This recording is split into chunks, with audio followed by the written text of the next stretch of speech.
శ్రీ ప్రత్యంగరీ దేవి నమః. వైశాఖ పౌర్ణమి సముద్ర తీరం పూజకు సిద్ధం చేస్తున్నటువంటి అమ్మవారి రథం, అలానే విశేషమైనటువంటి మాతా ప్రత్యంగరీ దేవి అమ్మ ఈరోజు పరీక్షించేటటువంటి అవకాశం ఉంది. ఈరోజు నిర్వహించబోయేటటువంటి పూజలు అటువంటివి కాబట్టి ఆ పూజల యొక్క పూర్తి నెగటివ్ని తొలగిస్తే అమ్మ యొక్క వాహనము ఏదైతే ఉందో రథము, ఆ రథమన్నా పూర్తిగా భారాన్ని భరించాలి. లేదు అనంటే ఒక సాధకుడిగా, ఒక శిష్యుడిగా, ఒక భక్తుడిగా అమ్మ యొక్క అనుగ్రతతో ఆ యొక్క భారాన్ని నేను భరించాలి. భారము అనంటే ఈ పౌర్ణమి రోజున సాధనకు సంబంధించినటువంటి నా పూజకు సంబంధించిన విధానము వేరు. అలానే ఒక 3 నెంబర్స్ అంటే ముగ్గురికి సంబంధించినటువంటి పూర్తి నెగటివ్ పూజని అక్కడ నిర్వహించడం జరిగింది. వామాచార పద్ధతిలో ప్రత్యంగరీదేవి మాత అమ్మ దగ్గర ఉండేటటువంటి కొన్ని అసుర శక్తులకు కొన్ని విశేషమైనటువంటి ఆవాహన చేసి ఆ అసుర శక్తులకు కావాల్సినటువంటి కొన్ని విశేషమైన పదార్థాలని అందించి ఆ కార్యక్రమాన్ని ఎవరి కోసమైతే నిర్వహించానో ఒక 3 వ్యక్తులు, ఆ వ్యక్తుల యొక్క పూర్తి నెగటివ్ని నేను కానీ, లేదు అని అంటే మన అమ్మ ప్రత్యంగరీదేవి మాత వాహనం రథము కానీ స్వీకరించడం జరుగుతుంది. ఇద్దరిలో ఎవరికో ఒకరికి ఇస్తుందని తెలిసి కూడా వారి యొక్క కార్యం పూర్తవ్వాలి కాబట్టి, వారు అమ్మని నమ్ముకొని ఉన్నటువంటి వారు కాబట్టి ఏది ఏం జరిగినా సరే నా సాధన, అమ్మ యొక్క విశేషమైన అనుగ్రత, అలానే ఆ వాహనంలో ఉన్నటువంటి వాహన కృత్య ప్రత్యంగరీదేవి అమ్మ, మేమిద్దరమే ఏదన్నా సరే భరించాలి అని చెప్పి కార్యక్రమాన్ని ప్రారంభించుకోవడం జరిగింది. సముద్ర తీరానికి చేరుకొని మోహిని ఏకాదశి రోజు చేసుకున్నటువంటి నా కార్యక్రమానికి సంబంధించినటువంటి జలాన్ని, బిందెలో నీళ్ళని సముద్రుడికి వదలటం జరిగింది. సముద్రుడికి వదిలిన తర్వాత అప్పుడు నేను తాంత్రిక ప్రక్రియ కోసము చక్కగా మరి ఒకసారి సూర్యకృత్య ప్రత్యంగరీదేవి మాతకు ఆ సముద్ర జలాన్ని ధారగా మంత్రాన్ని చదువుతూ వదలాలి. ఆ తర్వాతనే నేను సముద్రంలో స్నానం ఆచరించడానికి ఒక పద్ధతి అనుకూలిస్తుంది. సముద్ర స్నానం ఆచరించేటప్పుడు విశేషమైనటువంటి ఉగ్ర నారసింహుడి యొక్క మంత్రాన్ని చదువుతూ సముద్ర జలముతో స్నానాన్ని ఆచరించాలి. ఇటువంటి ఉగ్ర నారసింహుడినే కంట్రోల్ చేయడానికి ఉగ్ర ప్రత్యంగరీదేవి మాత ఉద్భవించినటువంటి శరభేశ్వర అవతారం అవ్వటం వల్ల ఈ వైశాఖ ఏకాదశి రోజు విశేషం ప్రారంభించుకున్న నా 5 రోజుల పూజని వైశాఖ పౌర్ణమి రోజు సముద్ర స్థానముతో పూర్తిగా సంపూర్ణంగా చేసుకోవడం జరిగింది. ఈ స్థానాలు ఆచరించిన తర్వాత అమ్మకు నేను 11 బిందెలతో సముద్ర జలముని అమ్మకు అందించడం జరిగింది. అంటే అమ్మ మీద స్వయంగా 11 బిందెలతో జలాభిషేకాన్ని నిర్వహించుకున్నాను. ఈ జలాభిషేకము అమ్మ ప్రత్యంగరీదేవి మాతకు నిర్వహించి నా యొక్క మోహిని దేవి యొక్క ఏకాదశి రోజు నుంచి ప్రారంభించిన 5 రోజుల పూజా ప్రక్రియ ఏదైతే ఉందో అది మొత్తం కూడా పూర్తి చేసుకున్నట్టుగా దీని అర్థం.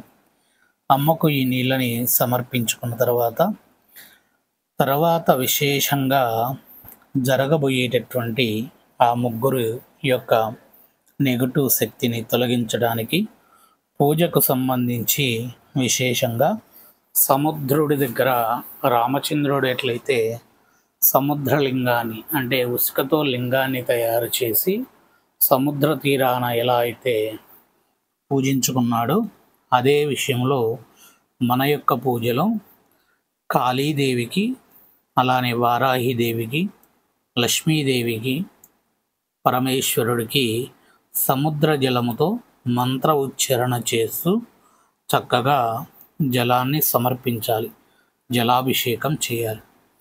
చేసిన తర్వాత ఉసిక పైన అంటే సముద్ర జలము తీసుకొని వచ్చి రామచంద్రుడికి, శివుడికి, కాళీకి, వారాహికి, లక్ష్మికి కలిపి ఉన్నటువంటి మంత్రం ఉంటుంది. ఆ మంత్రాన్ని పఠిస్తూ ఆ నీళ్ళని అక్కడ పోస్తే వారి నుంచి వచ్చినటువంటి ఆ నీళ్లతో ఆ ప్రదేశం మొత్తము కూడా మనకి కాళీ స్తంభన ప్రదేశముగా మారుతుంది. ఆ ప్రదేశాన్ని కాళీదేవి తన యొక్క ఆధీనంలోకి తీసుకుంటుంది.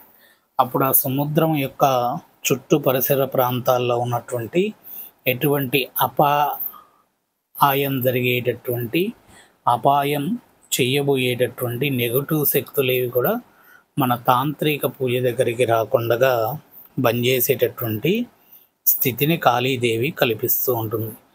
అలానే సముద్రం దగ్గర కొన్ని ప్రాంతాల్లో విశేషమైనటువంటి చెడు కార్యక్రమాల్లో కూడా నిర్వహిస్తూ ఉంటారు. వాటిల్లో శారీరక సుఖము కావచ్చు, మద్యము, మాంసము, ఇంకేదైనా అశుద్ధము, ఇటువంటివన్నీ కూడా అక్కడ చేస్తూ ఉంటారు.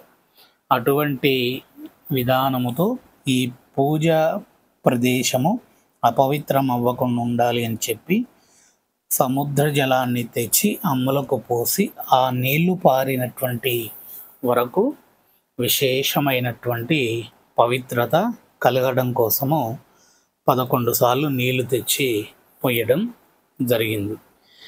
ఆ తదుపరి మనము కార్యక్రమంలోకి వెళ్ళేటప్పుడు సంధ్యించేటటువంటి సమయంలో, సంధ్యా సమయం లోపల ఒక హోమ విధానం ఉంటుంది.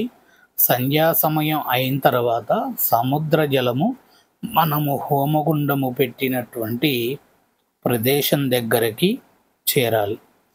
ఆ చేరితేనే తాంత్రిక ప్రక్రియలో మనము కొన్ని నెగటివ్ పూజ ఏదైతే ఆ ముగ్గురు ఎవరైతే చేయించుకున్నటువంటి వారు ఉన్నారో వారి యొక్క నెగటివ్ని మొత్తాన్ని సముద్రంలోకి కలపడం జరుగుతుంది. సముద్రంలో కలిపిన తర్వాత మన ప్రత్యంగరీదేవి మాత అమ్మ దగ్గర, కాళీదేవి అమ్మ దగ్గర, వారాహిదేవి అమ్మ దగ్గర ఉన్నటువంటి కొన్ని నెగటివ్ శక్తులని ప్రయోగించడం జరుగుతుంది.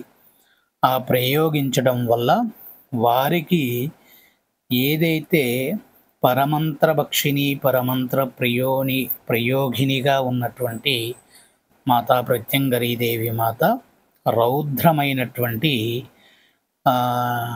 నెగటివ్ దేవతలు బయటికి వస్తారు. అమ్మ దగ్గర ఉన్నటువంటి కొన్ని అసుర శక్తి విధానంలో ఉన్నటువంటి దేవతలు బయటికి వస్తారు.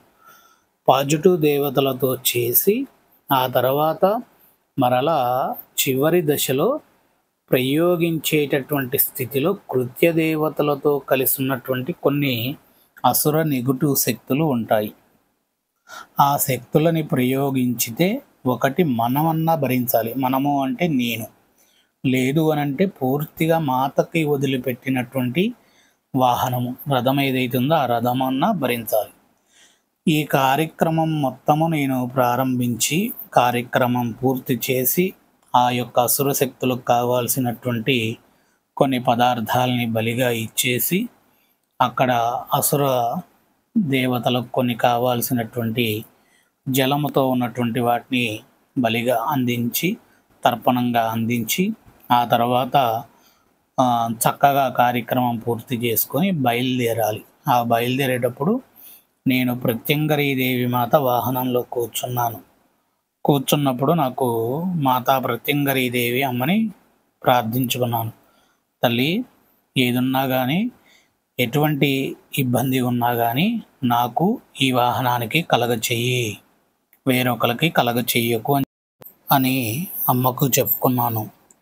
వాహనంలో ఎక్కి అమ్మ యొక్క రథాన్ని తీయడం జరిగింది. అక్కడి నుండి కొంత దూరం నేను నడిపేటప్పుడు అమ్మని మనస్ఫూర్తిగా వేడుకున్నా, తల్లి, ఈరోజు నేను చేసినటువంటి కార్యం ఏదైతే ఉందో ఈ కార్యం యొక్క విశేషమైన అనుకూల్యత నీవు ప్రసాదించు. అది ఆ యొక్క నెగటివ్ శక్తులు ఏవైతే ఉన్నాయో వాటిని విడుదల చెయ్యి. ఈ కార్యాన్ని దిగ్విజయంగా చేసేటట్టుగా శక్తిని ప్రసాదించు అని చెప్పి అమ్మని ప్రార్థించుకున్నాను. అప్పుడు మరలా నీవు ఈ వాహనం పైన కానీ లేదా నా మీద కానీ మాత్రమే ఈ నెగటివ్ శక్తులని ఉండనిచ్చేటట్టుగా చెయ్యి. ఇక్కడికి వచ్చినటువంటి వారికి ఇబ్బంది కావద్దు తల్లి అని చెప్పి అమ్మకు చెప్పుకొని నేను అల్పాహారానికి దిగాను. అక్కడ అల్పాహారం చేసి మరలా అమ్మ యొక్క వాహనంలో ఎక్కి మనము కారు నడుపుదాం అని చెప్పి వెళ్ళాను. వెళ్ళేసరికి అప్పటికి కారుని చుట్టుముట్టాయి అమ్మ దగ్గర ఉన్నటువంటి నెగటివ్ శక్తులు. ఆ శక్తులకు కొన్ని వేరొక శక్తులు వస్తూ ఉంటాయి. అదే ప్రదేశంలో మనం ఉండటానికి వీలుండదు. ఒకవేళ ఉంటే ఏంటంటే నెగటివ్ శక్తి ఎక్కువగా తీసుకుంటూ ఉంటుంది. ఆ సమయానికి మనం అక్కడి నుంచి బయలుదేరాలి. బయలుదేరేటప్పుడు మనము కొంత శక్తిని ఆ కారులో ఉన్నటువంటి అమ్మకు మంత్ర సాధనతో అక్కడ ట్రాన్స్ఫర్ చేస్తూ ఉండాలి. నేను వేరొక కారులో ఉండి అమ్మ యొక్క మంత్రాన్ని చదువుకుంటూ చేస్తూ ఉన్నా. కానీ ఆ శక్తి సరిపోలేదని చెప్పి అప్పుడే కొత్తగా కాళీ మంత్రాన్ని తీసుకున్నటువంటి నా శిష్యుణ్ణి ఆ వాహనంలోకి పంపించాను. అంతకుముందు చిన్నమస్త సాధన చేశాడు అతను. ఆ తర్వాత అతన్ని పంపించాను. అతన్ని పంపించినా కానీ దాని యొక్క పవరు సరిపోవట్లేదు. ఆ కారు ఎక్కడైనా ఆగిపోవచ్చు. ఎప్పుడైతే డ్రైవరు ఫోన్ చేస్తాడా అని చూశాను. డ్రైవరు ఫోన్ చేశాడు. అది ఏ తీరుగా ఏం జరిగింది, ఎలా జరిగింది అనేటటువంటి విషయాన్ని ఇంకొక వీడియోలో మీకు పరిపూర్ణంగా నేను అందిస్తాను. శ్రీమాత్రే నమః.